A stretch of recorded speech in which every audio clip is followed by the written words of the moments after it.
Polisi gadungan bernama Bayu, warga Bukit Lama Palembang ini diringkus polisi dari Polsek Ilir Barat 2 Palembang usai videonya menggunakan seragam polisi berpangkat kombes ramai di media sosial. Ia direkam warga setelah diduga berkata kasar pada pedagang di kawasan Jalan Agung R. Suprapto dan meresahkan warga sekitar. Saat ditangkap, tersangka sedang menggunakan seragam Brimob berpangkat Bribka di Puncak Sekuning. Pengakuan tersangka pada polisi, seragam itu ia beli seharga Rp15.000 di Pasar 16 Ilir dan ia pakai sejak 1 pekan terakhir.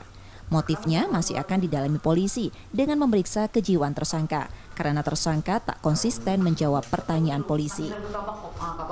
Ada seorang polisi gadungan dengan TSK bersama Bayu Setiawan yang diviralkan karena melakukan tindakan yang tidak sesuai memakai baju polisi berpangkat kombes dengan menggunakan kendaraan bermotor juga yang distiker menggunakan pelopor gegana, kemudian meresahkan warga sehingga viral lah ke media sosial dengan tindakan-tindakan yang dia lakukan, kemudian mengajak berkomunikasi dengan pemilik maupun penjual dari pisang goreng tanduk yang ada di samping botik yang membuat agak sedikit ketidakenakan dari TSK untuk melakukan omongan yang tidak harusnya dia berbicarakan dengan penjual gorengan tersebut.